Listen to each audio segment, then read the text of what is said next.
Oke, coba kita lihat keluaran 28 tentang pakaian imam. Eh, Hari ini kita bisa bahas dua topik ya. Nah, minggu lalu kita singgung tentang teologi dan doa ya. Belum sempat bahas tentang ini jubah imam.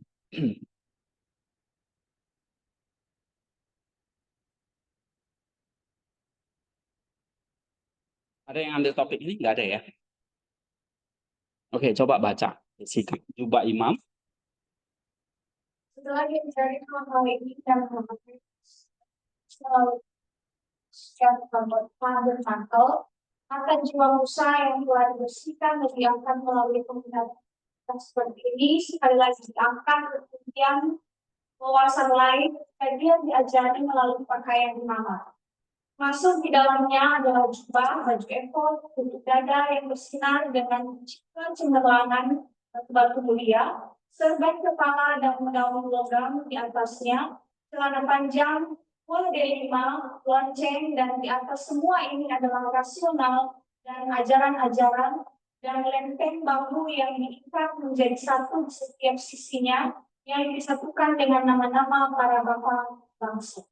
Kamu lihat di dalam jubah itu ada namanya ini ya, baju efod, jubah, terus ada lagi dilapisin efodnya, lalu ada tutup dada, nah, dikeliling dengan batu-batu mulia, serban, logam, celana panjang, buah delima, lonceng. Oke. Nah, artinya apa ini? Coba baca lagi. Nama-nama pakaian tersebut membuat kebanyakan orang tertentu detailnya. Jenis pakaian fisik apakah yang disebut rasional, ajaran, atau ajaran. Karena nama-nama ini jelas menunjukkan bahwa bukan pakaian lahiriah yang dibicarakan dalam kronik ini, tetapi pakaian khusus dari jiwa yang dijalin dengan perbuatan baik. Terus? Jubah itu diwarnai dengan warna biru. Mereka yang telah datang sebelum kita menyatakan bahwa warna dari ayat ini melambangkan udara. Saya tidak dapat memastikan apakah warna seperti ini ada hubungannya dengan warna udara. Namun, saya tidak menganggapnya sebagai sesuatu yang salah. Pemahaman ini menuntun kita pada sebuah meditasi tentang kebajikan karena orang menjadi imam bagi Allah telah memberikan dirinya sebagai persembahan di atas mezbah, bukan untuk kematian, tetapi sebagai persembahan pelayanan yang hidup dan rasional. Ia tidak boleh mengenakan pada jiwanya pakaian hidup yang berat dan duniawi, tapi melalui yang murni, ia harus membuat semua kegiatan hidupnya setipis benang jaring laba-laba. Dalam proses pembaharuan sifat tubuh kita, harus mendekat kepada apa yang naik dan yang ringan dan tipis, sehingga ketika tampilan sok kepala telah primitif, kita dapat ditemukan dalam keadaan lapang dan ringan dalam menanggapi suara Dia yang memanggil kita. Nah, itu dia. Ya. Jadi ada perenungan, ada spiritual meaning di balik pakaian itu. Nah, ini yang seringkali terabaikan kata Nisa. Ya, padahal ada maksud Allah di situ. Terus baca lagi. Kemudian kita akan diangkat tinggi ke udara berada bersama yang ditarik ke bawah ke bumi oleh sesuatu yang berat. Orang yang dengan sifat pemazmur seperti minat yang perlahan-lahan mengobati jiwanya telah menggunakan jubah terang yang dirinya dari kepala sampai kaki, namun orang tidak menginginkan kebajikan tersebut. Iya. Terus? Lonceng-lonceng emas yang tersusun di antara buah delima menandakan cemerlangan perbuatan baik. Ini adalah sarana yang digunakan untuk memperoleh kebajikan, yaitu iman kepada yang langit dan hati menganut kepada Paulus yang sangat baik menambahkan buah delima dan lonceng ke dalam karya pakaian Timotius, memberitahukan kepadanya bahwa ia harus memiliki iman dan hati nurani yang baik. Yang semoga iman kita murni dan lantang menyatakan Allah Tritunggal yang kudus, dan semoga kita meniru sifat buah delima. Karena perbuatan oleh kulit yang keras dan pahit, yang tidak dapat dimakan, tetapi di dalamnya menyenangkan untuk dilihat, dan dengan banyak biji yang ditempatkan dengan baik, dan bahkan lebih manis lagi ketika dikonsumsi. Iya. Terus? Kehidupan filosofi meskipun di luar terlihat keras dan tidak nyaman, namun tentu dengan harapan yang baik saat makan. Ketika tukang kebun kita membuka buah delima kehidupan pada waktu yang tepat dan menunjukkan kebaikan di dalamnya, maka mereka yang memakan buahnya sendiri akan dapat menikmati manisnya. Karena Rasul yang suci mengatakan di suatu tempat bahwa setiap kehidupan adalah yang paling menyedihkan karena ketika itu terjadi, yaitu kontak pertama dengan buah delima. Namun kemudian kepada mereka yang telah menggunakannya, yang menghasilkan buah dengan kedamaian dan kebaikan. Ini adalah makanan yang manis di dalamnya. Oke, terus? Alkitab memberitakan agar jubah ini dihiasi dengan rupa yang baik. Baik-baik pada jubah adalah motif yang tidak memiliki kegunaan lain selain sebagai hiasan. Dari sini kita diajar bahwa kebajikan tidak boleh hanya diukur dari apa yang diminta, tetapi kita harus mencari hal-hal tambahan dari diri kita sendiri, sehingga ada hiasan tambahan yang ditambahkan pada pakaian kita.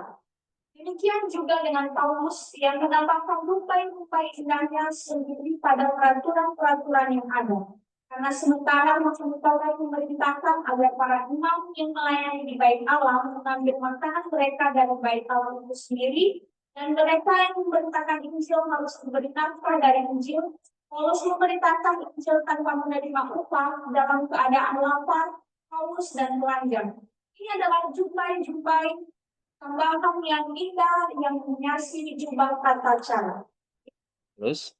Di atas jubah panjang itu dikenakan dua potong kain yang menunjung dari bahu sampai ke dada dan punggung yang diikatkan satu sama lain dengan jepitan di setiap bahu. Jepitannya terbuat dari batu dengan ukuran nama 6 bangsa. Kain-kainnya dibuat dengan beragam warna, campur ungu dan merah tua pada kainnya. Benang emas ditenun di seluruh kain ini sehingga dari perpaduan warna yang beragam itu akan muncul satu keindahan. Iya. Terakhir? Dari sini kita menemukan bahwa bagian di atas dari pakaian luar yang dengan cara tertentu merupakan hiasan hati terdiri dari kebajikan yang berbeda. Warna ungu ditenun bersama dengan warna ungu menandakan kebangsawanan yang menyatu dengan kehidupan yang murni. Warna merah tua ditenun dalam ke dalam linen karena kualitas hidup yang cerah dan bersih dalam beberapa mode bercampur dengan warna merah kesopanan. Allah yang memberikan pencerahan pada warna-warna ini menggambarkan harta yang tersimpan untuk kehidupan seperti itu. Para bapa leluhur yang terukur dan sangat membantu dalam ornamen kita karena kehidupan seorang pria dihiasi oleh contoh-contoh sebelumnya dari orang-orang saleh. Oke. Nah, dari bacaan ini pakaian imam itu kalau kamu baca ini, misalnya kalau kita eksegesis ya di Keluaran 28 itu, nah kalau kamu mengutip dari Nisa tentang jubah imam itu, kamu harus bisa mendapati apa mystical atau teoria atau spiritual meaningnya. Ya, nah ini yang disebut lapisan yang keenam. Langkah keenam atau lapisan yang kedua. Nah, kira-kira apa eklesialnya di sini yang kamu baca?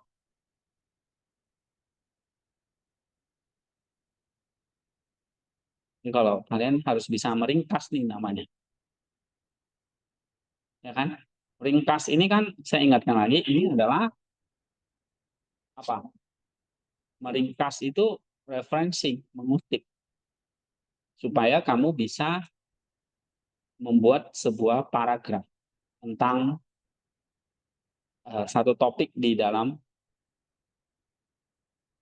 paragraf itu. Oke? Nah, atau mengutip itu namanya supporting details-nya. Ya, evidence-nya. Evidensinya apa? Kamu kan nggak bisa ngopi semua. Kalau misalnya satu ini kalau saya suruh ringkas apa? Ya. Ini kan contoh ya, saya tuliskan contoh. Nah, kalian nanti waktu baca ini misalnya nih, mau kutip ini tentang jubah imam, nah, kamu harus bisa meringkas. Ya, oke. Kalau diringkas misalnya nih yang dibaca Jessica tentang apa ini? Jessica.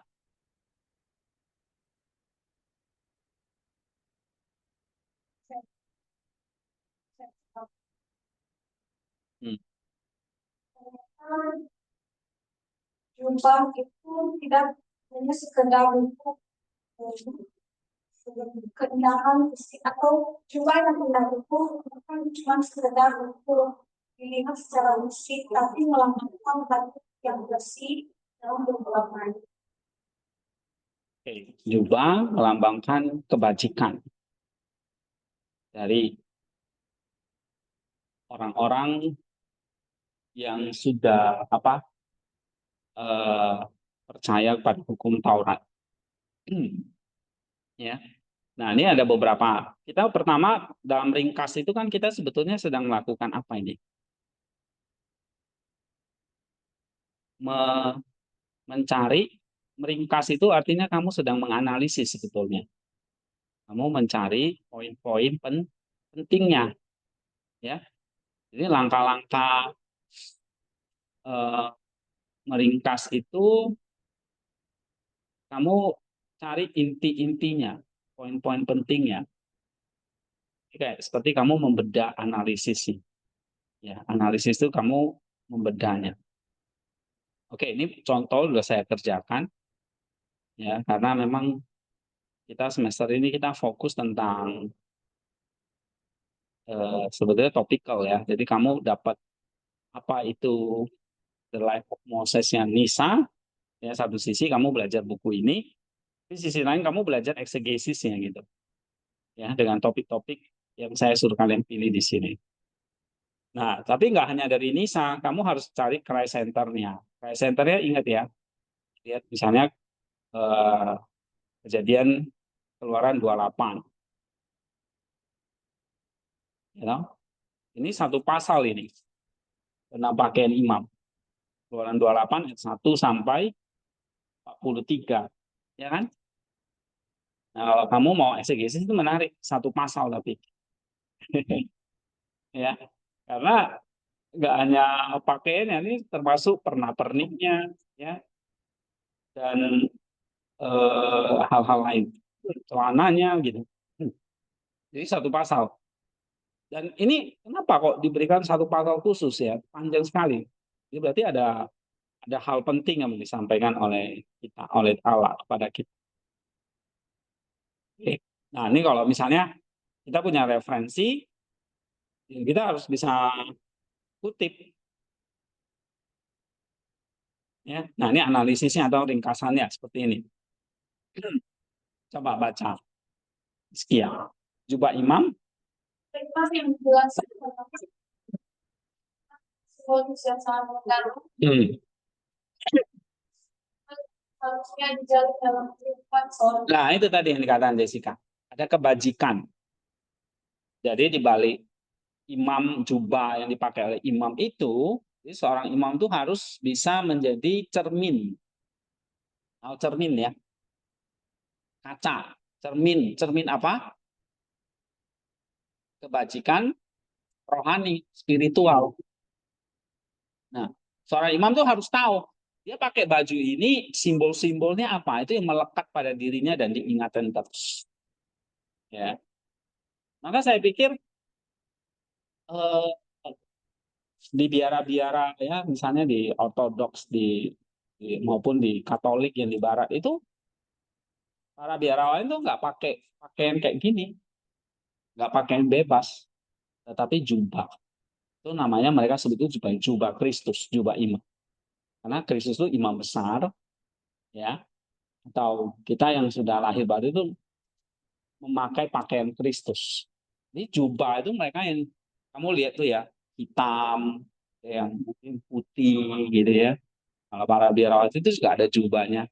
Nah, itu adalah cermin kebajikan spiritual seperti Kristus. Ya, mereka itu pakaian Kristus. Jadi kemana-mana mereka membawa Kristus. Itu karena pakaian Kristus. Ya. Nah, itu seorang imam di sini. Konteksnya ini di dalam Keluaran 28 ini imam yang melayani di bait atau di tabernakel. Coba baca lagi. Oke. Ini sebagai sebagai pelambang dari berbagai kualitas rohani dan moral yang harus dicapai dan diberikan oleh pakaian. Iya. Jadi kebajikan spiritual itu maksudnya apa? Ada apa? Kualitas-kualitas rohani dan moral. Ya. Ini bukan hanya sebagai atribut fisik, tetapi kualitas-kualitas rohani dan moral. Ini secara umum ya. Ini secara umum kalau diringkas. Nah, apa saja kualitas rohani atau kebajikan-kebajikannya? Nah, satu, di situ dijelaskan tentang jubah biru kan tadi, di paragraf di atas itu. Nah, jubah biru artinya apa? Coba baca.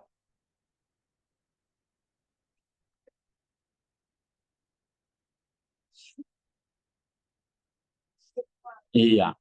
Nah, dulu ada namanya pelajaran tentang tabernakel. Mungkin kurikulum baru udah kita nggak tetapkan lagi ya. Tetapi dalam pelajaran eksegesis itu saya sering masukkan hal-hal seperti ini. Ya dulu ada almarhum Pendeta Filipus itu mengajarkan ini. Ada yang pernah dapat nggak? Nggak ada ya. Ini udah beda. Nah, alumni dulu pernah dapat pelajaran tabernakel 1, tabernakel 2. Salah satu pelajarannya adalah mereka mempelajari tentang pakaian imam ini. Detail itu dijelasin. Ya, saya masih ada diktatnya itu di Pak Filipus. Nah, saya baca menarik sekali. Ya, walaupun ini Nisa ini juga diajarkan Nisa ya dengan metode alegoris dari Origen. Nah, biru itu lambang dari udara. Lalu apa hubungannya dengan kebajikan spiritual? Apa itu?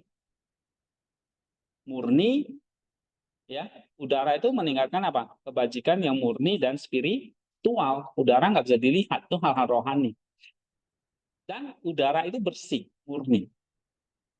Ya, terus Dalam konteks ini juga kita mengingatkan bahwa seorang itu harus sederhanaan, jauh dengan duniawi dan mendekatkan kepada hal-hal yang. nah itu yang dikatakan Nisa. Berarti baju biru itu melambangkan apa? Coba kita search ya.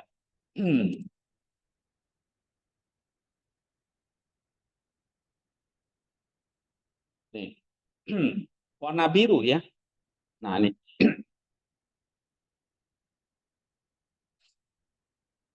Mungkin ini kali ya.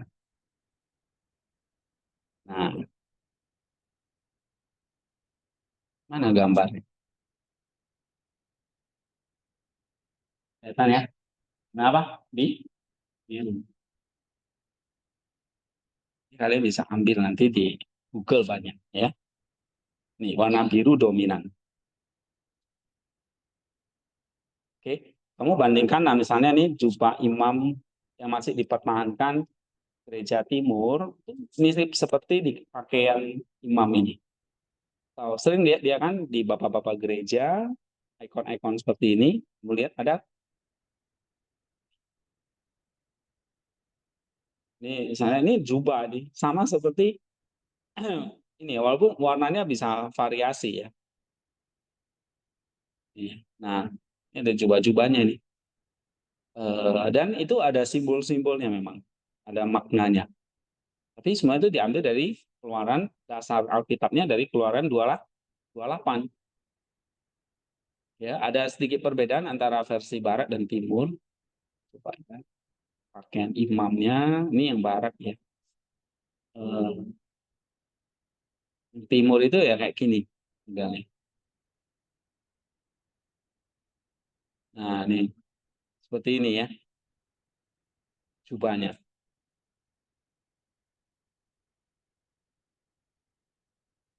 Kalau di Protestan itu umumnya jauh lebih simpel ya. Nah, ini kira-kira lah ya contohnya ini. Nah, ini modelnya seperti ini ya. Kalau di Barat itu seperti ini. Barat lebih simpel. Nah, ini aneh. Ini kalau yang di Timur itu Ortodoks Timur itu kayak gini. Nah, kalau di Indonesia itu kayak ini Romo siapa nih? Romo Manalu ya, ini barusan meninggal. Nah, ini Romo Daniel ini ya. Contohnya. Nah, inilah ini mungkin lebih jelas ya. Ini Ortodoks Rusia nih biasanya. Ya, ya.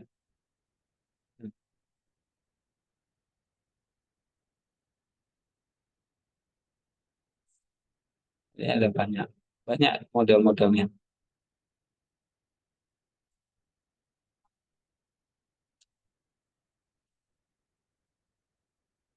Nah, ini kalau yang di Barat tuh seperti ini. Katolik. Kalau Timur ya seperti ini ya. Oke. Coba kita baca lagi. Warna biru artinya apa di sini? Hidup dengan kesederhanaan, menjauhi keinginan duniawi, mendekatkan diri pada hal-hal yang ilahi. Ya, itu artinya biru. Kalau contohnya sini ya, biru. Oke, terus lonceng dan buah delima. Baca lagi. Dua derima, emas dan dua derima yang melambangkan siap imam dan kedua selain. Emas untuk dikasihkan suara imam yang jernih dan lantang. Antara dua derima melambangkan produktif dalam kebajikan. Meskipun dari luar mungkin terlihat keras dan kaku. Namun di dalamnya terdapat biji-biji yang manis menandakan kedalaman dan keindahan spiritual. Iya, lonceng dan buah delimanya itu di mana?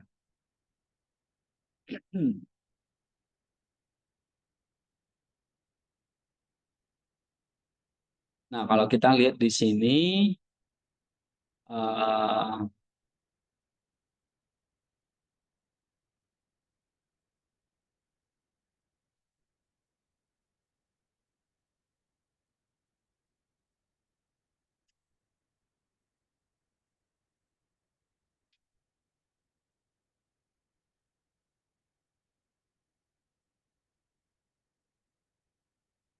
kalau lonceng dan buah delima tadi lambang apa? Di sini nggak kelihatan ya. Coba lihat ya. Daunnya di mana nih ya?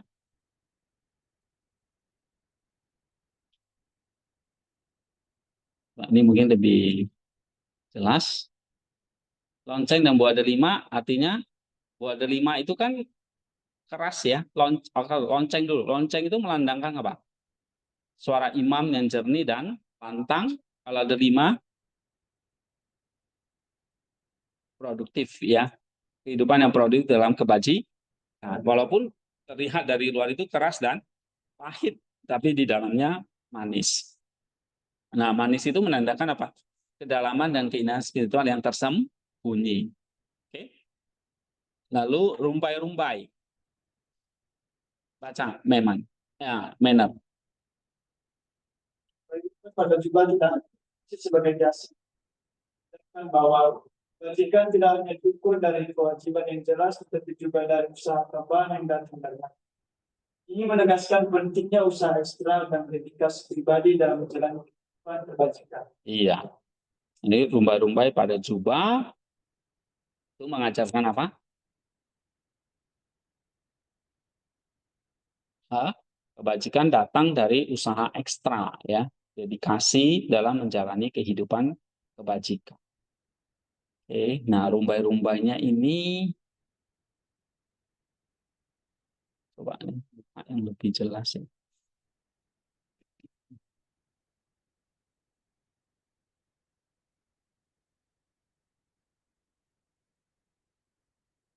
di sini ya kayaknya ya. Tadi batu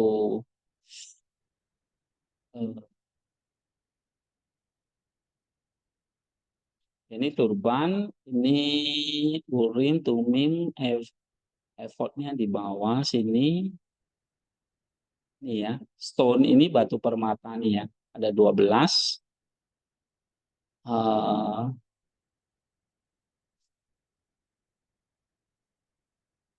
Ya, mungkin saya salah terjemahkan ya. Yang dimaksud berdelima itu adalah 12 batu permata ini. Sebentar, saya lihat Inggrisnya dulu ya. Ini bukan ini ya, delima, tapi maksudnya ini adalah apa? Eh, ini ya, namanya apa ini? Iya, batu permata ini. Jadi saya harus lihat bahasa Inggrisnya. Oke, nah batu permata itu lambang dari keras dan pahit, tapi ada ini biji ya. Coba lihat.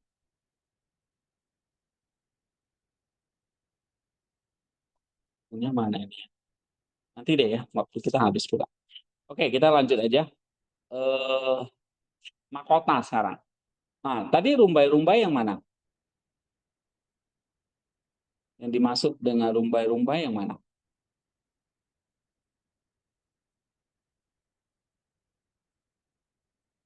Ya, ini ya. Oke. Ini rumbai-rumbai ini di sini. Atau mungkin lebih jelas eh, yang di bawah effort ini ya. Ini ya. Ini bell-nya itu di bawah ternyata. Golden bell-nya tadi. Oke. Loncengnya ini di bawah sini ya. Eh, Coba cari yang lebih lengkap deh.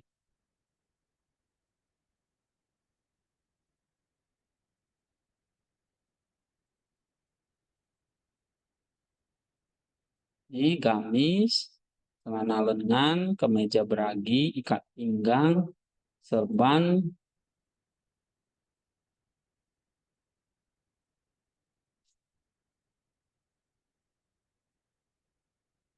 sama.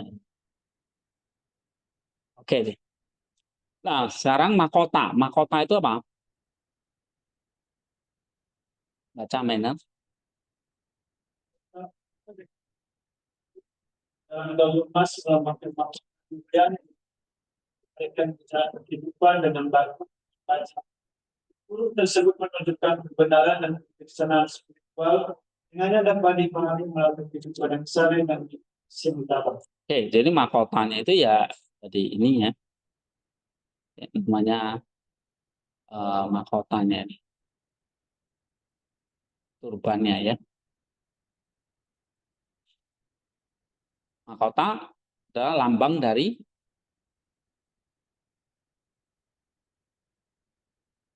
ah, mahkota kemuliaan diperlukan bagi mereka yang menjalani kehidupan yang bajik, ya.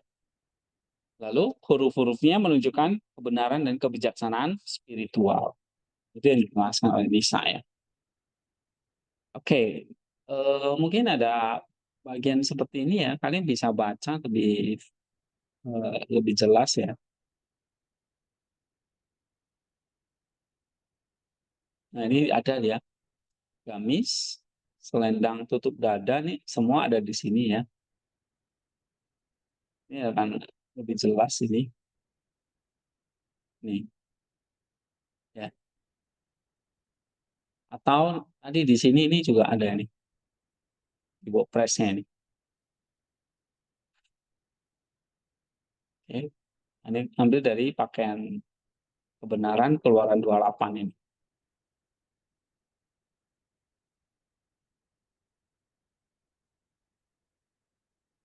Oke, sekarang kita lihat refleksinya nih. Nah, refleksi itu maksudnya kalau ini kalian bisa kutip ya. ringkasannya. Ada beberapa poin penting di sini tentang warna biru, tentang lonceng, tentang rumbai-rumbai, mahkota. Sekarang refleksinya. Coba baca Ari. Makna spiritual dari pakaian berikan kita wawasan yang berharga. Bagaimana seseorang yang memberikan dirinya kepada Allah harus menjalani hidupnya. Pakaian ini tidak hanya sebagai simbol fisik, tapi juga sebagai refleksi dari kondisi spiritual seseorang. Oke. Terus? Kehidupan yang murni dan berbudi luhur. Pemaknaan warna biru mengajarkan bahwa untuk mendekat kepada Tuhan, seorang juga harus hidup dengan kesederhanaan dan ketulusan, menjauhi godaan duniawi dan menjaga kemurnian hati. Ini menegaskan bahwa kualitas spiritual diutamakan dalam semua aspek kehidupan. Integritas iman dan hati nurani. Lonceng dan buah delima mengingatkan kita bahwa iman yang murni dan hati nurani yang baik adalah dasar dari kehidupan yang berbudi. Lonceng melambangkan deklarasi iman yang lantang dan jelas. Sementara buah delima menunjukkan bahwa meskipun jalan kebajikan mungkin sulit dan penuh tantangan, pada akhirnya akan menghasilkan buah yang manis dan bermanfaat. Iya. Terus? Usaha ekstra dalam kebajikan. Upaya pada coba menunjukkan bahwa dalam mengejar kebajikan, seorang harus melampaui kewajiban dasar yang menunjukkan usaha ekstra. Ini mengajarkan bahwa kebajikan sejati tidak hanya tentang memenuhi kewajiban, tetapi juga tentang komitmen untuk menambah keindahan dan nilai tambah melalui usaha pribadi. Iya. Penghargaan bagi kehidupan wajib. Mahkota dengan ukiran emas mengingatkan kita bahwa ada penghargaan ilahi yang menunggu bagi mereka yang menjalani kehidupan dengan wajib. Ini juga menandakan bahwa kebajikan itu sendiri adalah sebuah misteri yang seringkali tidak dapat diungkapkan sepenuhnya dengan kata-kata biasa, tapi harus dialami dan dihayati dalam melalui kehidupan sehari-hari. Oke. Terus? Juga imam ini juga menegaskan bahwa kehidupan yang dijalani dengan kebajikan dan integritas spiritual akan dihargai oleh Allah. Ini mengajarkan bahwa setiap tindakan harus dipenuhi dengan makna spiritual. Jadikan setiap aspek kehidupan sebagai persembahan hidup yang murni dan rasional bagi Tuhan kepada Tuhan. Sebagai simbol dari jiwa yang dijalin dengan perbuatan baik, jubah imam menjadi pengingat akan pentingnya memelihara kesalehan dalam semua aspek kehidupan sehari-hari. Iya. Lalu? Melalui analisis ini, kita dapat memahami bahwa pakaian imam dalam konteks spiritual mengandung makna yang lebih dalam daripada sekedar pakaian fisik. Ini menjadi simbol dari kualitas kebajikan yang harus dimiliki oleh setiap orang yang ingin mengabdikan dirinya kepada Tuhan dan sungguh-sungguh. Iya. Jadi ini tentang, jadi memang ya bahasa Inggrisnya itu harusnya bukan delima ya, tapi ini memang permata ya.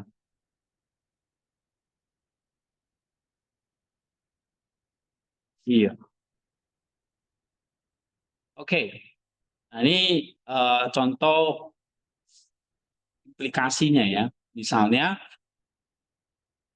pakaian itu berimplikasi kepada apa? Bagaimana seseorang mengabdikan dirinya kepada Allah harus menjalani hidupnya. Ya. Seperti hidup dengan kesederhanaan, ketulusan, ya satu. Lalu integritas iman dan hati nurani, ada usaha ekstra dalam kebajikan, nanti baru dapat penghargaan berupa mahkota. Ya. Sehingga jubah iman menegaskan bahwa kehidupan dijalani dengan kebajikan dan integritas spiritual akan dihargai oleh Allah. Gitu ya. Nah, jubah iman pengingat akan pentingnya apa? Memelihara kesalehan dalam semua aspek kehidupan sehari-hari. Oke. Ini ya.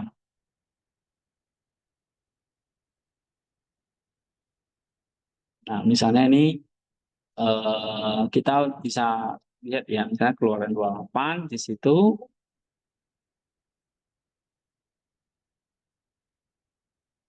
ayat 4 deh misalnya.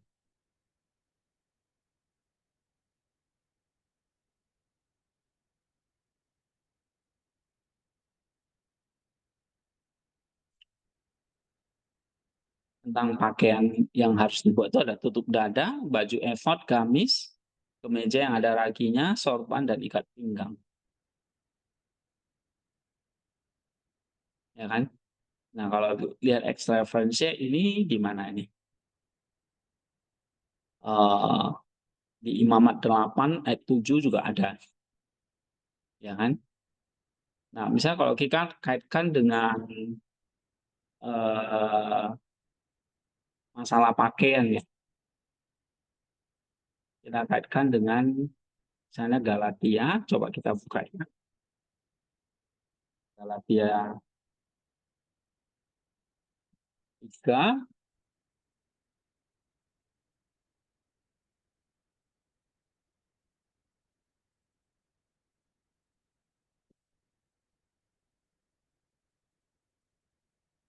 yang Rasul Paulus ambil, misalnya ini,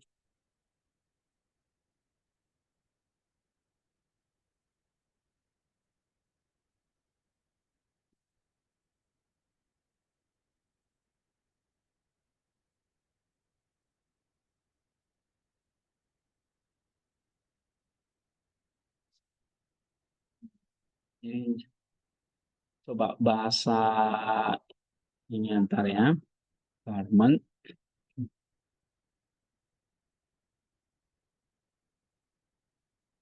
namanya ini stola ya, stola, stola atau stole, stole. Oke, coba kita klik kanan, lihat tema.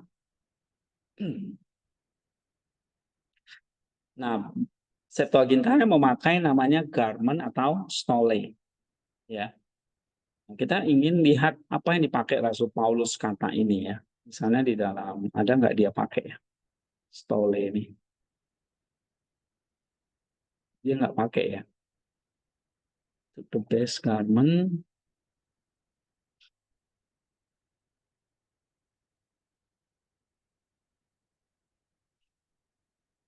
Yang ada justru di Wahyu ya. Coba kita lihat.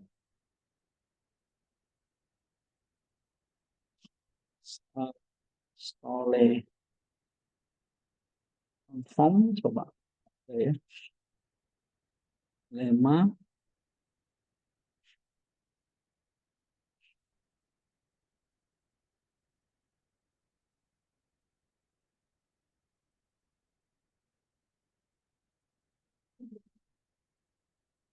Di eh, Galatia berapa itu ya? Yang ada just search version Indonesia. Mana ada Indonesia? Galatia 3 ayat berapa itu? Tentang pakaian.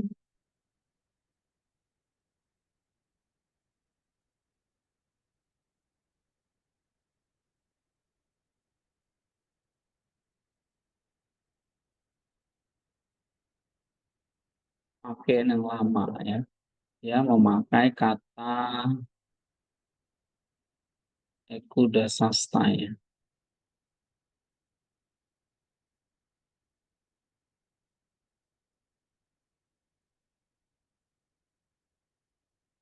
Ada Paulus itu singgung pakaian Kristus ya, itu di Galatia atau mana ini? Mengenakan ya, sorry. Mengenakan, dia pakai kata kerja. Ya,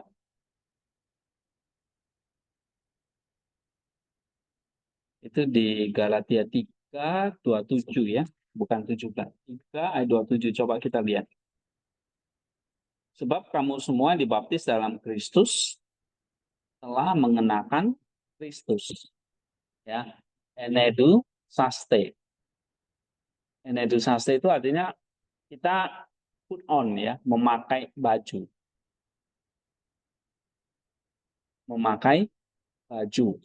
Kalau kita dibaptis di dalam Kristus. Memakai bajunya Kristus. Nah, itu maksudnya. Nah, baju di sini dia nggak pakai kata benda, tetapi kata kerja ya, enduo.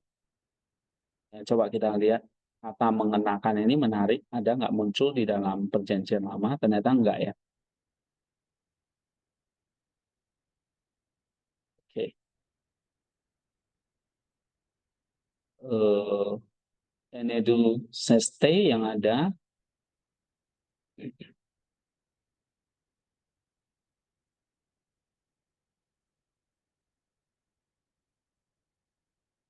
Ya, tapi secara sintaksis memang nggak ada.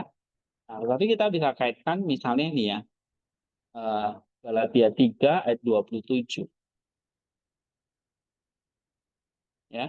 Nah, coba kamu lihat mengenakan di sini kan memakai baju. Ya, sama seperti tadi Harun di Keluaran 28 itu siapa yang disuruh pakai? Harun ya. Dan imam itu inilah pakaian yang harus mereka buat. Ya, maksudnya mereka kenakan.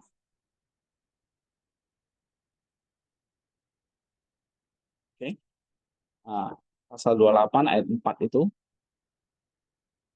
Nah, hubungannya misalnya dengan Galatia 3 ayat 27 itu apa?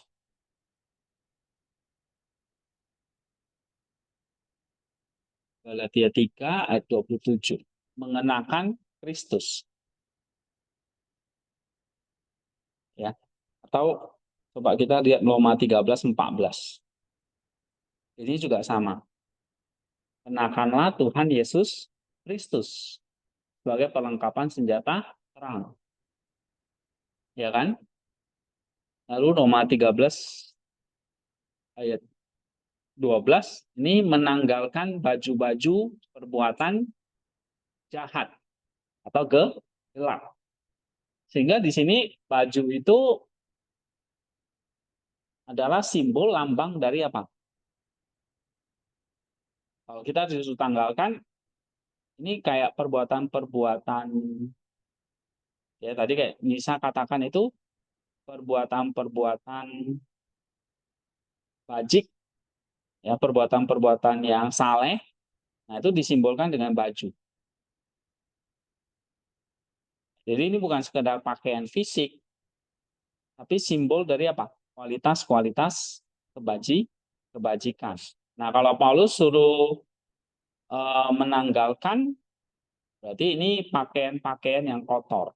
Pakaian itu lambang dari tadi kebajikan-kebajikan atau kualitas-kualitas rohani.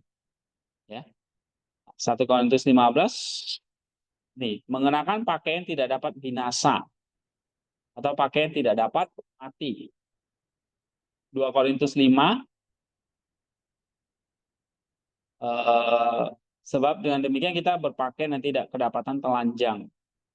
Nah, versi 4 mengenakan, nah nih manusia baru. Manusia baru ini bajunya gitu. Nah, dipakai kata kerja makan. Bajunya apa? Baju baru. Ya, yaitu manusia baru. Efesus 6 ayat 11 memakai ya mengenakan baju yang penuh dengan senjata Allah. 6:14 nih berikat pinggangkan. Tadi ada kata ikat pinggang ya. Kolose 3 ayat 10 mengenakan manusia baru lagi. Kolose 3 ayat 12 mengenakan belas kasihan. 1 Tesalonika 5 ayat 8 mengenakan baju iman dan kasih. Nah, ini kamu data-data seperti ini kalau misalnya mau bahas kaitkan dengan perjanjian baru, kamu cari baju itu kata bendanya, tetapi waktu memakai baju kata kerjanya ya. Ini memang nggak selalu kalau kita cari kata bendanya nggak ketemu di perjanjian baru. Stole itu nggak ada. Tapi di perjanjian baru pakai istilahnya apa? Enduo, memakai baju. Nah, ternyata bajunya ada di sini apa tadi? Baju baru, manusia baru, ya kan? Terus mengenakan baju manusia baru itulah yang diberi nama apa? Tuhan Yesus Kristus. Jadi memang Kristus itu sebagai Adam yang baru, manusia yang baru. Jadi kita pakai bajunya. Sehingga yang dilihat oleh Allah ini adalah misalnya contohnya lambangnya ini bajunya ya. Nah, ini kan di perjanjian lama bajunya seperti ini modelnya. Jadi dalam perjanjian baru kita nggak pakai kain kayak gini, tapi secara rohani bajunya itu seperti ini. Nah, ini berarti kita memakai apa? Baju namanya manusia baru, yang namanya Yesus Kristus. Jadi Yesus Kristus jadi pakaian, jadi jubah. Nah, jubah di sini adalah manusia yang baru. Manusia yang baru itu maksudnya apa? Adam yang baru. Sehingga kita memang kalau dibaptis di dalam Kristus, ya kita memiliki jadinya lahir dari Allah memiliki kodrat apa? Manusia baru. Paham? Kodratnya manusia baru, yaitu kodrat manusia apa? Adam yang baru. Jadi bukan lagi di Adam yang lama. Ya. Nah, ini dengan simbol seperti ini. Oke, kalau kita kaitkan.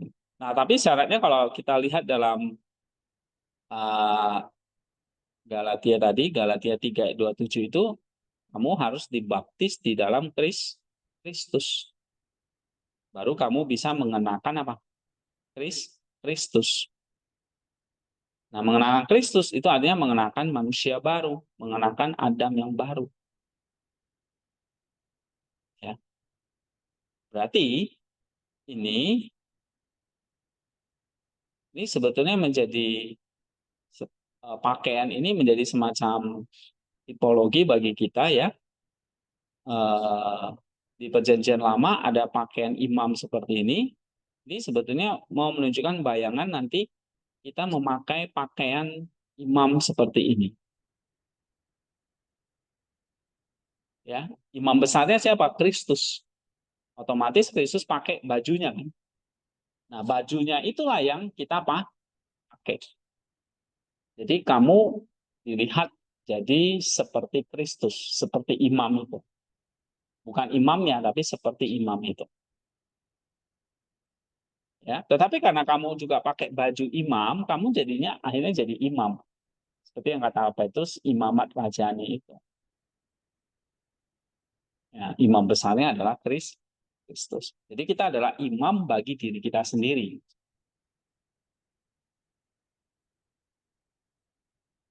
Kita menjadi imam, menjadi pemimpin atas diri kita sendiri. Nah, kalau itu nanti ditabis oleh suksesi rasuli, kamu menjadi imam bagi gereja atau jemaat. Gitu ya. Tapi kalau kita mengenakan Kristus dalam dibaptis, memakai baju imam seperti ini, kita adalah imam atas diri kita sendiri.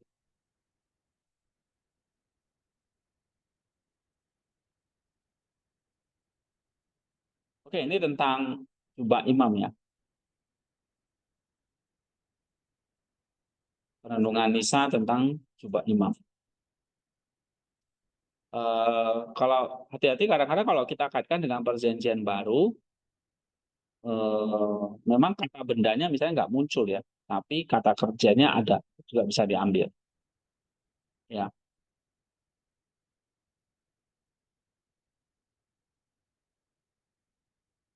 Nah, kalau misalnya kamu mau bahas Galatia 3:27, ya cari referensi lagi, misalnya Church Fathers-nya ngomong apa, nanti kaitkan lagi. Oke, sekarang kita mau bahas tentang satu lagi, ini ya, yang penting. Ini yang belum ya, penyeberangan melewati Laut Merah. Nah, ini di Keluaran pasal 14 ya. Satu pasal juga itu, Firaun mengejar orang Israel. Satu pasal. Ya, kita coba baca ini. Di Keluaran 14, kalau kita langsung baca aja Nisa. Ini, coba Fitri baca.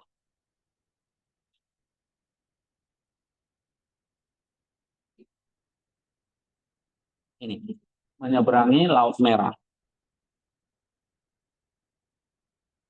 dan merah. Tidak seorang pun yang membaca ini seharusnya tidak menyadari misteri air. Orang yang turun ke dalamnya bersama pasukan musuh akan muncul ke permukaan sendirian, tinggalkan pasukan musuh untuk tenggelam di dalam air.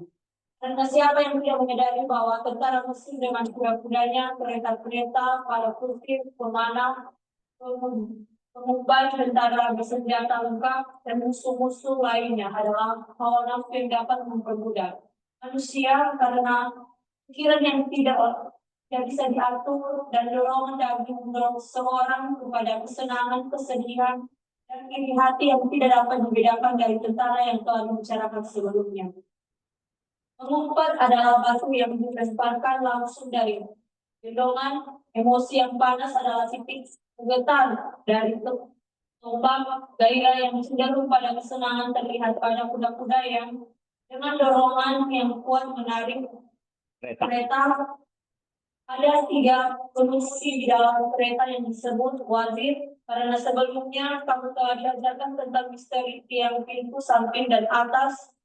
Kamu akan memahami bahwa ketiganya yang ditanggung oleh kereta adalah kebesaran 3 kali lipat dari jiwa yang merupakan rasio pengendal dan roh. Terus? Demikian semua hal ini bergegas masuk ke dalam air bersama orang Israel dan membentuk mereka ke dalam kebiasaan. Tongkat imam kemudian membentuk mereka ke depan dan awan memberikan cahaya dan air memberikan kehidupan kepada semua orang yang mencari perlindungan di dalamnya. Para pengejarnya akan dibinasakan. Dengan ini, kejadian ini berlanjut menginstruksikan kita tentang jenis orang yang melewati air, tidak membawa apa-apa dari pasukan musuh saat mereka muncul. Karena jika musuh muncul dari air bersama mereka, mereka akan tetap berada dalam perbudakan di bawah air, karena mereka akan ditemani oleh orang lain yang masih hidup yang tidak mereka tenggelam ke laut. Jika seorang ingin memperjelas gambaran ini, maka hal ini akan membuatnya lebih jelas. Mereka yang ingin melewati air baptisan yang misterius harus menenggelamkan semua tentara kejahatan seperti iri hati, nafsu yang tidak terkendali, keserakahan, congkakan, kesombongan, sifat kasar, impulsif, kemarahan, permusuhan, ketamakan, dan hal-hal semacam itu. Karena nafsu-nafsu tersebut secara kodrati mengejar keadaan kodrati kita. Maka kita harus membunuhnya di dalam air, baik pikiran-pikiran kedagingan dalam pikiran maupun perbuatan-perbuatan yang darinya.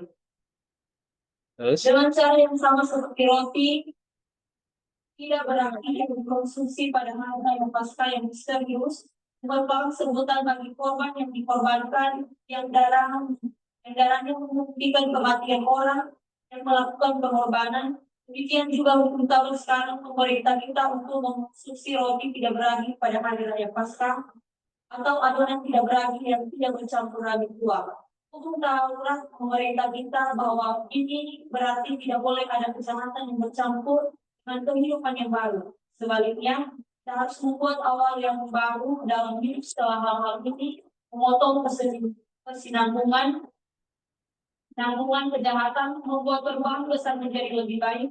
Demikian juga yang menyiratkan bahwa setelah kita menenggelamkan seluruh tentara Mesir atau semua bentuk kejahatan, dalam kelahiran baru baptisan kita muncul sendirian, tidak membawa apapun yang asing ke dalam kehidupan baru kita. Inilah yang kita lihat di seluruh kejadian ini yang menyatakan bahwa dalam air yang sama musuh dan sahabat dipisahkan oleh kematian dan kehidupan. Musuh ditenggelamkan dan sahabat diberikan kehidupan baru. Ada dari mereka yang menerima baptisan misteri tidak mengetahui peraturan-peraturan dalam hukum Taurat dan mencampurkan ragi jahat dari kehidupan lama mereka dengan kehidupan baru. Bahkan setelah mereka menyeberang air, mereka membawa serta tentara Mesir yang tinggal bersama mereka dalam urusan mereka. Sebagai contoh, orang yang telah menjadi kaya melalui pencurian dan penipuan, atau yang telah memperoleh harta benda melalui sumpah palsu, atau telah hidup bersama dengan seorang wanita dan perzinahan, atau mengambil bagian dalam salah satu dari sekian banyak hal lain yang dilarang, bahkan sebelum anugerah baptisan diberikan. Maka ia mengira bahwa setelah ia membasuh dirinya menjadi bersih, ia akan tetap menikmati hal-hal jahat yang sekarang telah melekat pada dirinya, dan mengira bahwa ia telah bebas dari perbudakan dosa, seakan-akan ia tidak dapat melihat bahwa ia berada di hukum yang mengikatnya dengan penguasa-penguasa yang kejam. Karena nafsu yang tidak terkendali adalah tuan yang kejam dan ganas, atau pemikiran budak yang menyiksanya, dan kemewahan seolah-olah itu adalah cambuk. Hati adalah tuan yang berbeda, yang tidak memberikan ketenangan kepada budak. Dan bahkan jika orang yang diperbudak harus melakukan perintah tuannya dan mendapat kesenangan, ia akan selalu terdorong untuk mendapatkan lebih banyak lagi. Semua hal lain yang dilakukan oleh kejahatan adalah begitu banyak pikiran dan penguasa. Jika seseorang tunduk kepada mereka, bahkan jika ia melewati air menurut pemikiran saya, ia bahkan perlu menyentuh air misteri yang mampu membunuh para tiran yang jahat. Oke. Nah, apa yang dikatakan oleh Nisa tentang menyeberangi laut Teberau atau laut Merah?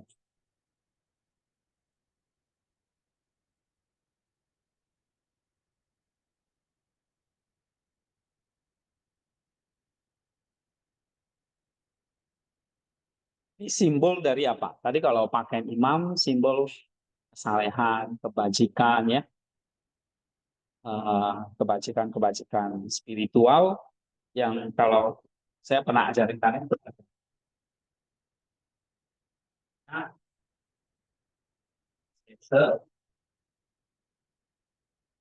kebajikan menghasilkan apa? Kasih menghasilkan apa? Ilmu. Simbiosis.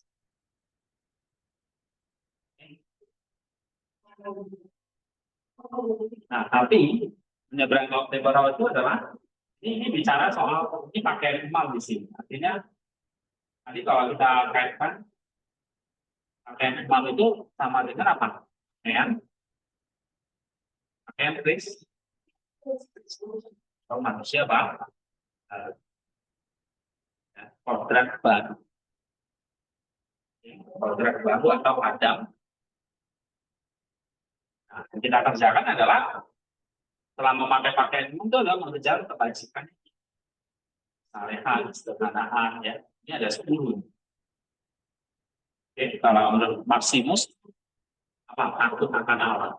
Ya, pertama iman, mendatangkan takut akan Allah.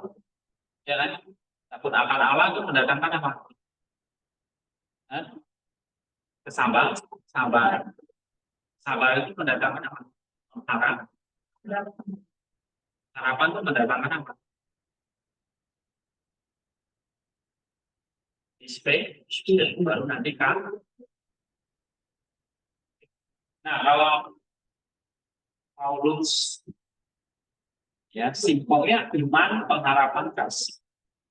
Kalau Petrus, iman. Kalau Yakobus, ya, iman plus kebajikan.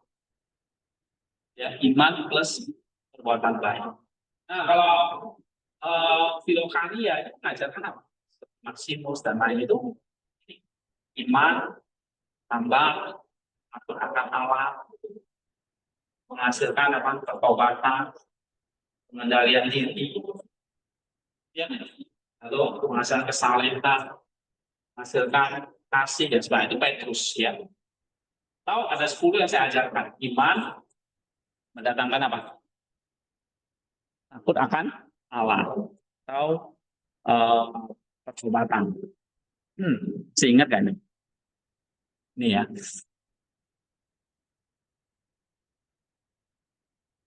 Jadi misalnya iman mendatangkan apa? Takut akan Allah, lalu pertobatan.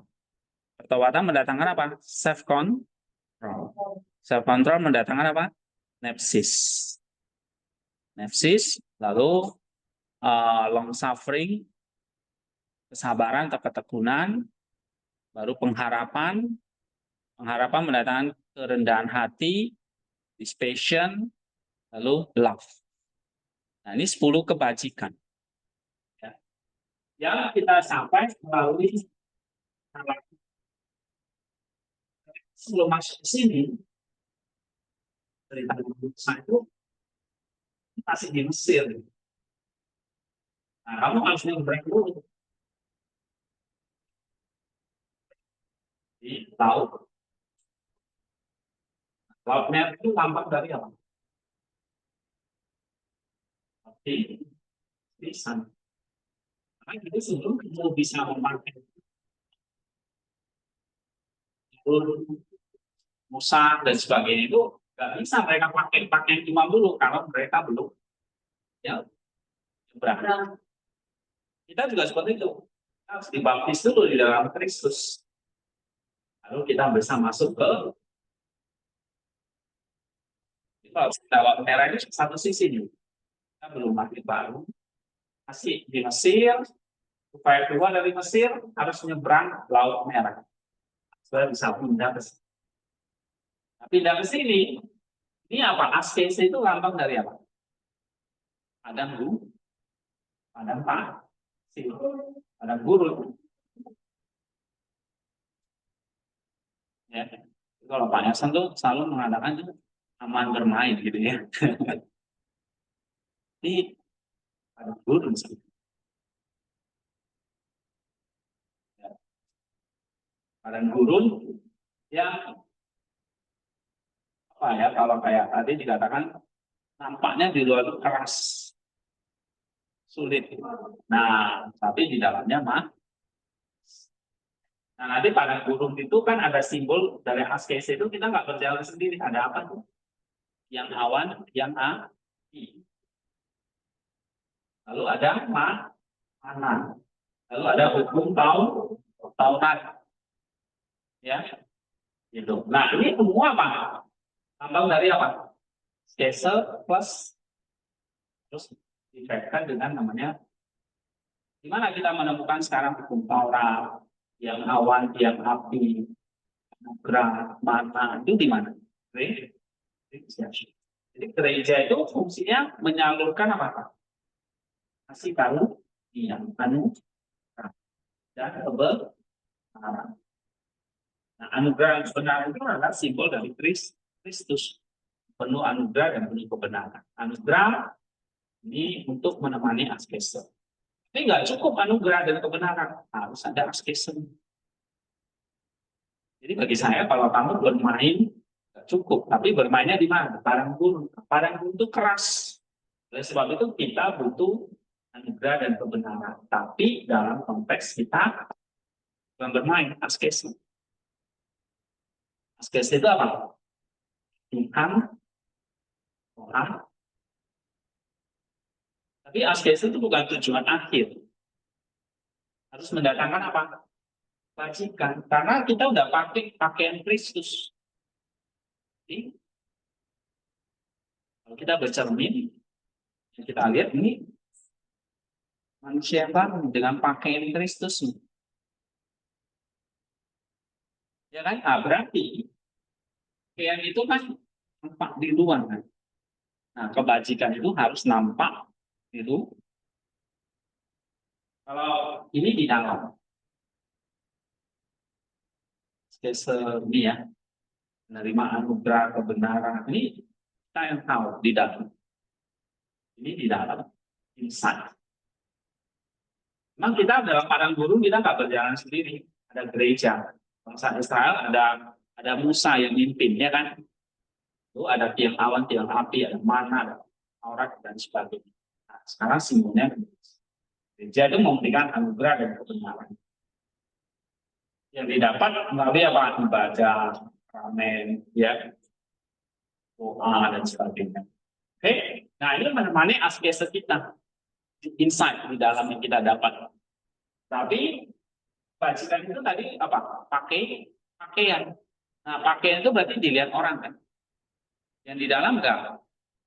Tapi pakaian itu yang dilihat orang. Kebajikan itu terpancar keluar itu maksudnya. Ya, apa itu? Misalnya ya imanmu, pengharapanmu, kasihmu itu semakin seperti Kristus sesuai pakaian tadi. Tapi kita nggak Kebajikan itu bukan tujuan akhir. Ini apa? Kebajikan itu kita mencapai namanya kasih. Nah, kasih itulah yang akhirnya apa? Jadi purification. Kasih itu memurnikan. Ya. Nah, dengan kasih kita ini kayak menjadi seperti Allah. Ya.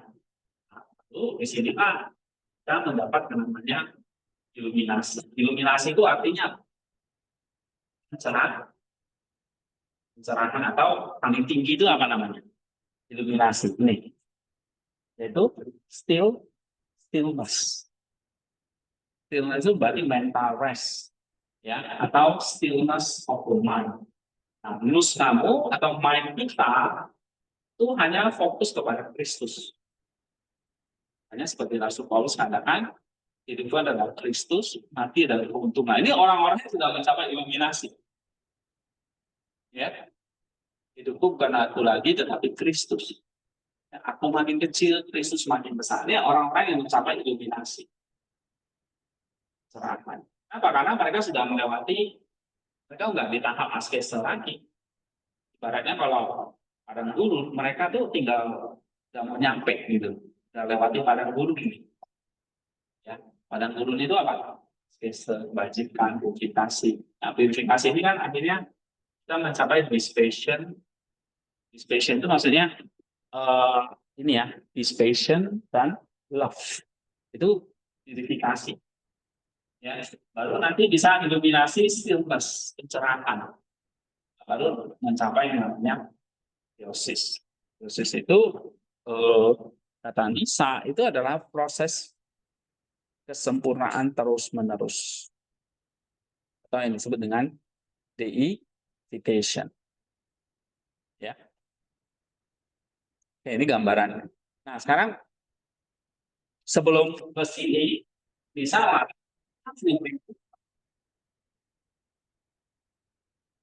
nggak nyebar, nggak pernah nyampe sini, nggak pernah di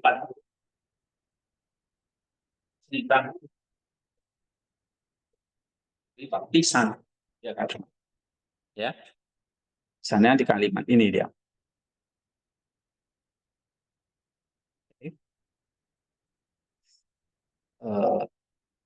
Atau kita lihat di sini aja langsung.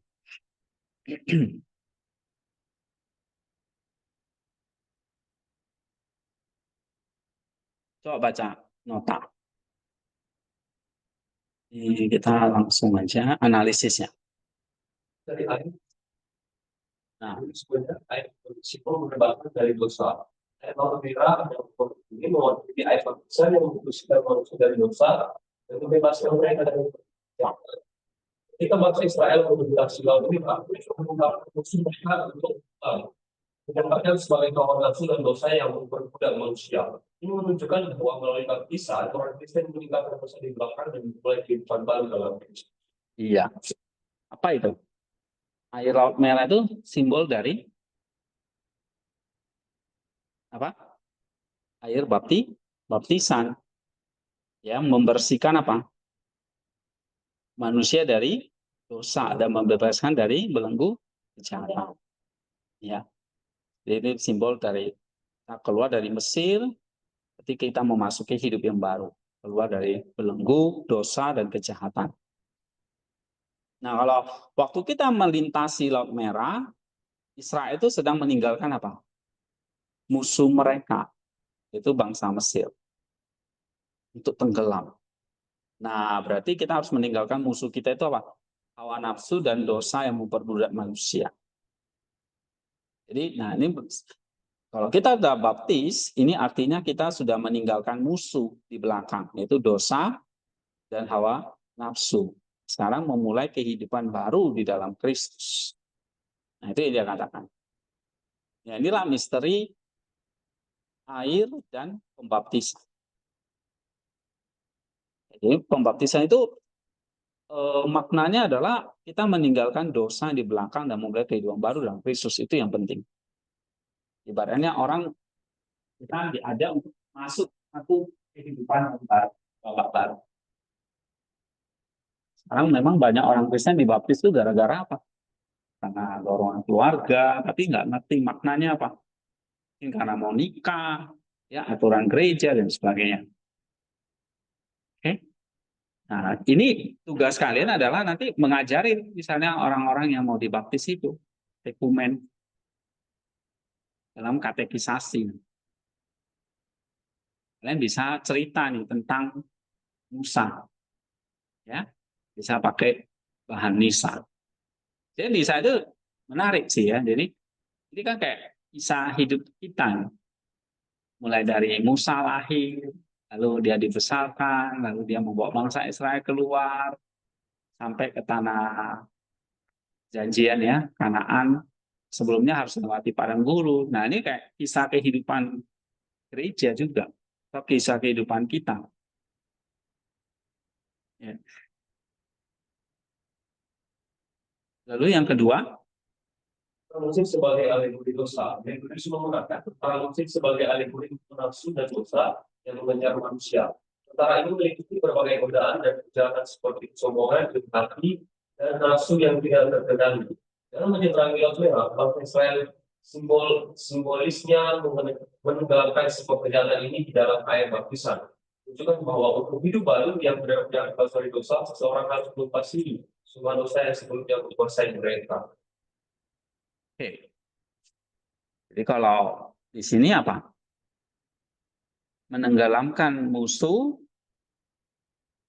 musuh-musuh itu tenggelam, itu artinya apa? Kamu hidup baru yang benar-benar, karena musuhnya udah tenggelam nih, bebas dari dosa. Ya. Lalu yang ketiga, Misalkan hidup dari mati, Yesus mengatakan air sebagai bisa hidup dari mati. Satu sisi air itu memberikan kehidupan baru kepada orang-orang yang menyeberang, sementara di sisi lain itu membinasakan musuh-musuh mereka. Ini menekankan konsep bahwa baptisan tidak hanya membersihkan dosa, tetapi juga memisahkan orang beriman dari kehidupan lama yang penuh dosa menuju kehidupan baru yang penuh persetia. nah, memasuki satu babak kehidupan baru. Ya, jadi baptisan itu tidak hanya membersihkan dosa, tapi memisahkan orang beriman dari kehidupan lama yang penuh dosa, masuk ke kehidupan baru yang penuh kekudusan atau kesucian.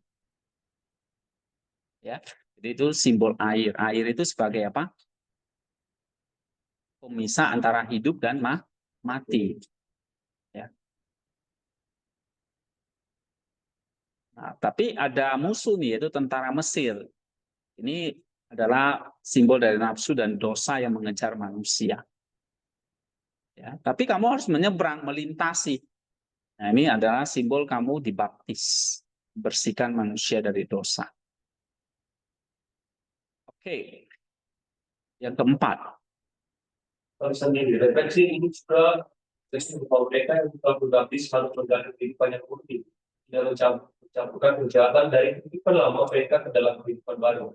Inggris memperingatkan bahwa jika seseorang masih membawa dosa lama setelah dibaptis, mereka belum benar-benar mengalami transformasi yang diinginkan melalui baptisan. Transformasi juga membutuhkan upaya kelanjutan untuk menenggelamkan semua bentuk kejahatan dan hidup dalam ketaatan penuh kepada Tuhan. Iya. Nah, maka waktu kita sudah dibaptis, ya, dan kalau kita masih membawa dosa-dosa lama, ini kita artinya apa? Nisa mengatakan kita belum benar-benar mengalami transformasi. Nah, sehingga itu memang kita perlu membutuhkan usaha berkelanjutan untuk menenggelamkan semua bentuk kejahatan. Ya, seperti bangsa Israel ini, begitu mereka menyeberang Laut Merah,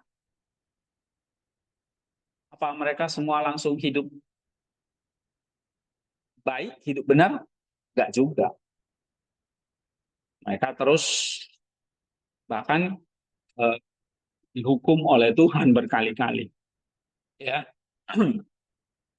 Nah, itu artinya apa? Kita perlu mengalami yang namanya transformasi, perubahan. Nah, perubahan itu berarti proses, tidak sekali, tapi usaha berkelanjutan. Itu yang kita sebut langsung kamu masuk namanya askese. Ya, askese itu upaya berkelanjutannya. Nah, sekarang implikasinya apa? Coba baca Eka. Dari Ya, ini kebebasan. satu dari dosa melalui baptisan. Kalau Mira mengajarkan kita bahwa melalui baptisan kita dibebaskan dari perbudakan dosa.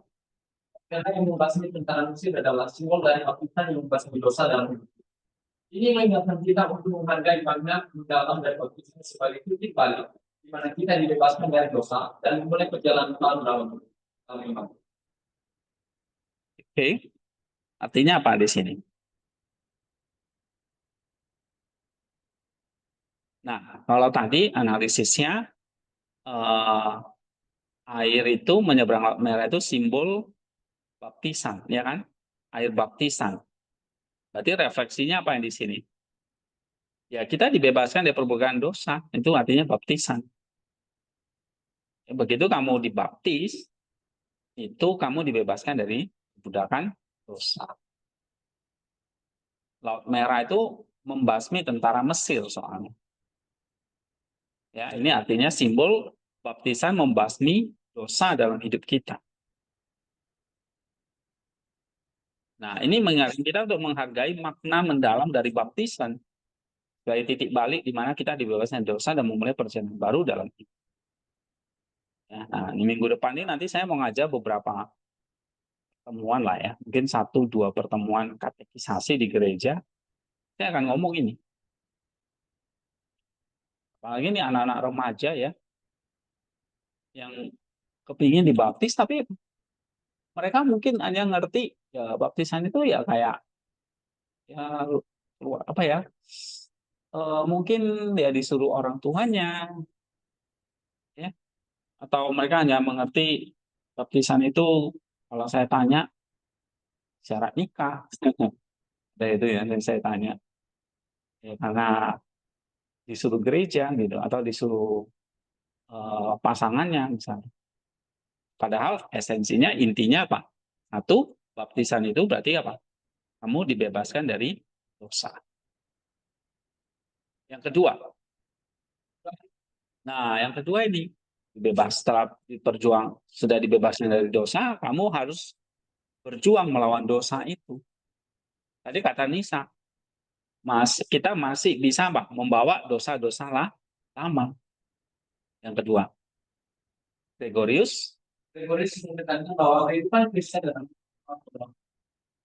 sini yang mengejar bangsa Israel menawarkan kedaulatan dan kota yang sebelumnya. Kita memberikan kita kekuatan untuk menenggelamkan dosa-dosa ini. Kita juga harus terus berjuang ini dan bebas dari dosa. Iya. Melawan dosa yang saya sebut sebagai apa di sini? Askesis. Oke.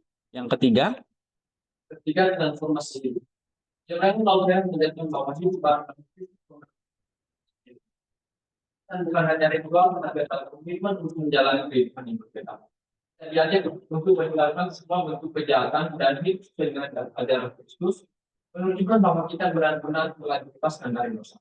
nah, harus ada upaya yang terus berkelanjutan untuk meninggalkan dosa itu.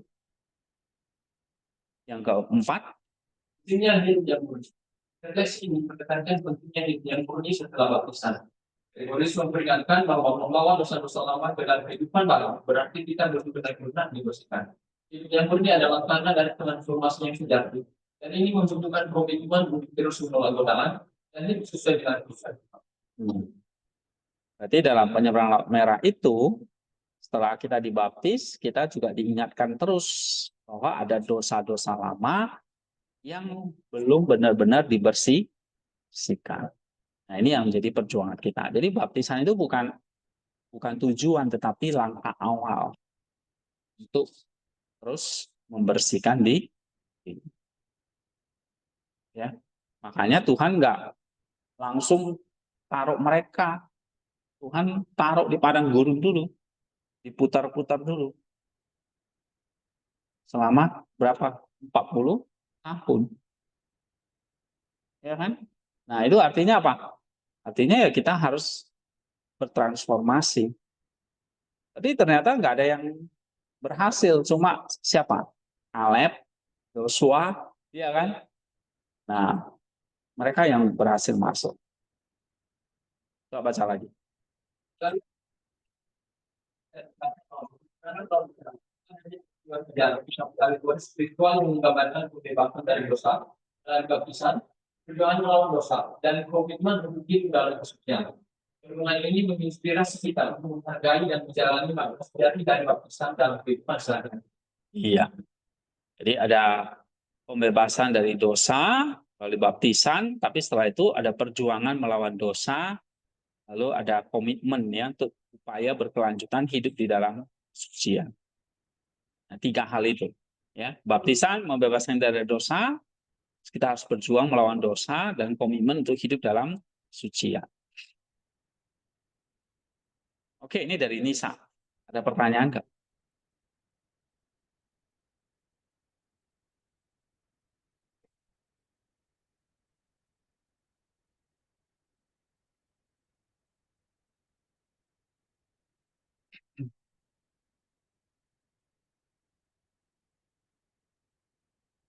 Jadi kamu bisa baca di mulai ayat 15 ya. Keluaran 14 ayat 15 sampai ayat 31. Ya.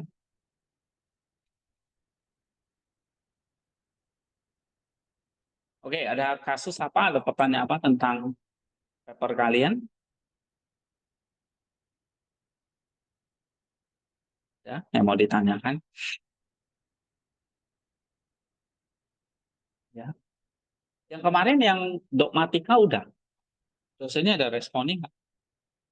Udah semua. Siapa? Oh, sama dia ya. Oke. Tapi katanya sih dia mau baca dulu sih. Ada yang udah ini apa? Sudah diberi catatan sama dosennya? Sudah ya. Template yang belum. Siapa yang tinggal template? 1, kamu masih belum ya, masih proses. 2, nah tinggal template.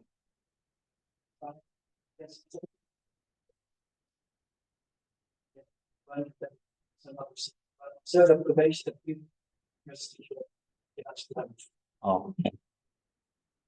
Pak Ardian, ya. Itu siapa lagi? Kamu Hizkia udah kumpul?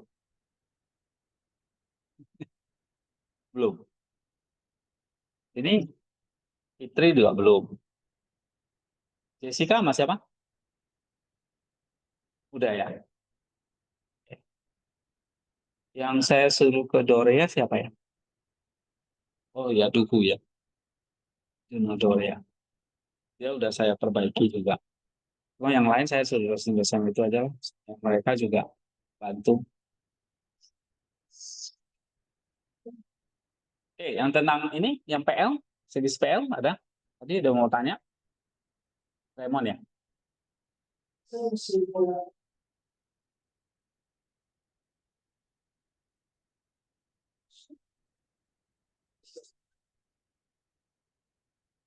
kalau kita itu saya itu kalau itu saya masih harus dan apa itu sesuatu bagi diri menunjukkan semua itu maksud makan kompetitif itu sebenarnya seperti ini saya masih bingung. Ya. Ya. Artinya pakaian itu tadi kamu sudah memakai ya, manusia baru, kodrat baru, Adam yang baru. Cuma pakaiannya itu udah pakaian baru. Tinggal kamu jaga aja ini mau kotorin atau mau dikotorin lagi atau mau dijaga gitu. Kayak kamu dikasih baju baru, kamu pakai ini baju yang baru. Nah, tapi waktu kamu pakai baju baru itu kan, misalnya kayak Nisa itu, kamu harus bisa menjaga itu kan, atau ada perjuangan melawan dosa itu. Walaupun sudah baju baru nih, tetapi kan bisa saja kotor lagi kan. Nah, kita harus bisa menjaga dari kekotoran. Saya tadi dia ngomong di sini, ya eh, ini ya, mereka yang telah dibaptis harus menjalani kehidupan yang murni, tidak mencampurkan kejahatan dan kehidupan lama mereka. Gregorius memperingatkan bahwa jika seseorang masih membawa dosa-dosa lama setelah dibaptis, mereka belum benar mengalami transformasi yang diinginkan melalui baptisan. Jadi kita harus terus mengisi baptisan itu. Ya, istilahnya mengisi baptisan atau menjalani kehidupan yang sudah dibaptis itu. Menjaga pakaian kita supaya tidak kotor lagi. Nah, kalau kotor gimana ya? Kamu harus menjalani namanya purifikasi. Itu ada pertobatannya di sini, repentance. Ya. Nah, begitu kamu mengalami pertobatan, kamu sedang dimurnikan nih, purification. Atau itu tadi kebajikan itu. Ini satu proses ya. Memang kita dibaptis nggak langsung jadi orang suci, orang kudus. Tapi proses ke sana. Nah, langkah awalnya memang baptis.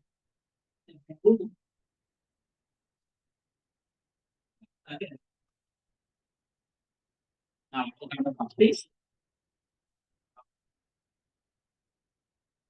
ceritakan.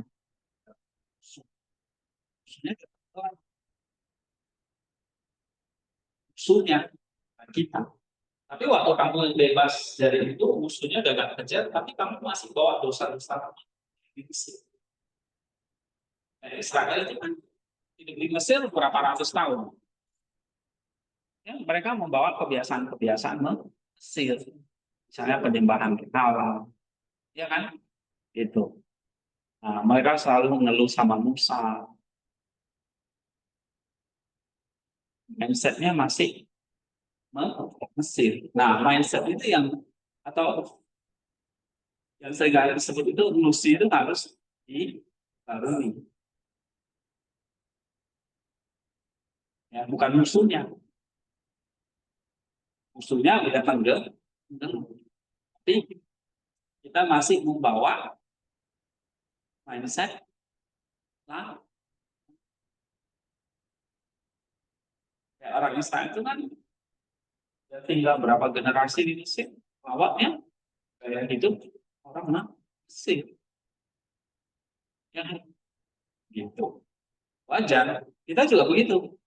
Kita baru dibaptis, kita nggak langsung. Kita harus pelan-pelan mengubah. Nah, ini ya. Nah, caranya ya terus manusia, pikirannya, ya hatinya itu harus musuhnya udah tenggelam, tapi yang kita bawa masih pikiran lama. Nah, masih dosa-dosa lama. Nah, itu maksudnya yang dikatakan Nisa ini tadi dia bilang di kalimat mana ya?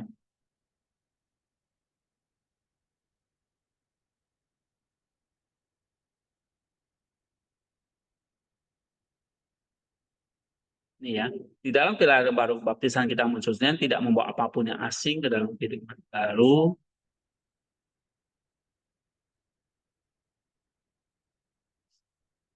Nih, ya, memang kita harus menenggalamkan musuh tentara kejahatan yang Mesir, tapi dalam diri kita, iri hati, nafsu tak terkendali, keserakahan, kesombongan, kesombongan, sifat kasar, impulsif, kemarahan, permusuhan, ketamakan.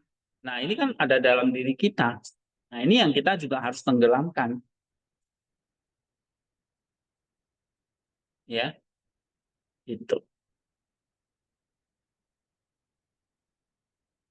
Ini yang kita juga harus tenggelamkan.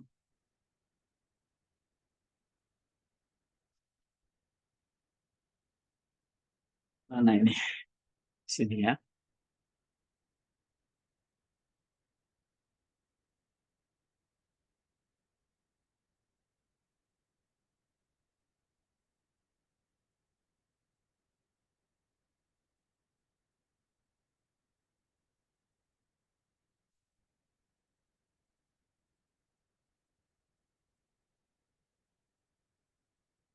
Nih, Demikian juga menyiratkan bahwa setelah kita menenggelamkan seluruh tentara Mesir dalam kelahiran baru baptisan kita dalam kelahiran baru baptisan kita muncul sendirian, tidak membawa apapun yang asing. Ya, jangan membawa apapun yang asing ke dalam kehidupan baru kita lagi. Ya. Lalu,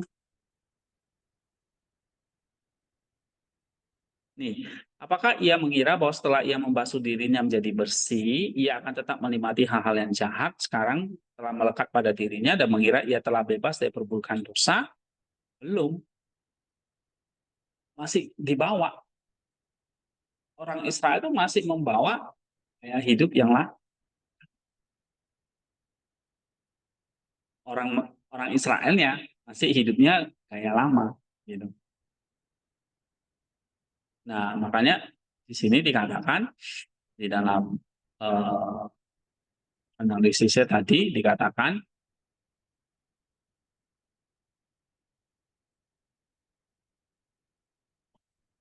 ya, air sebagai pemisah antara hidup dan mati. Di satu sisi, air memberikan kehidupan baru kepada orang-orang yang menyeberang, sementara sisi lain itu membinasakan musuh-musuh mereka. Ini menekankan konsep bahwa baptisan tidak yang membersihkan dosa, tapi juga memisah orang beriman dari kehidupan lama. Oh salah, ini ya.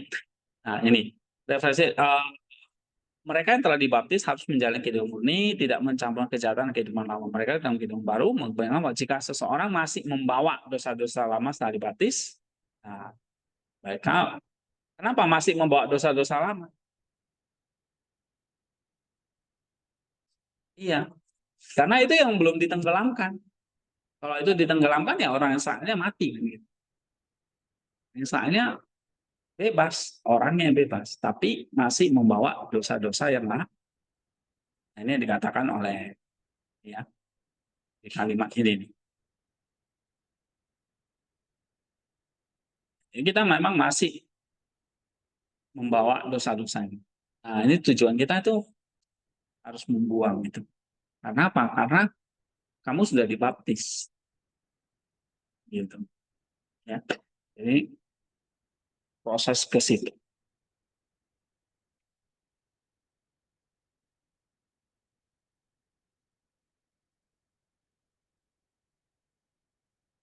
Tentang paper nggak ada pertanyaan?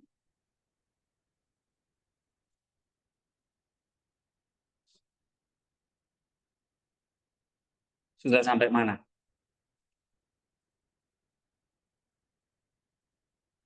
Hah? Terus langkah 6 dah. Yang semua udah di langkah ke-6 ya. Saya minggu ini udah 7, 8. Ya. Oke, kalau nggak ada, selesai.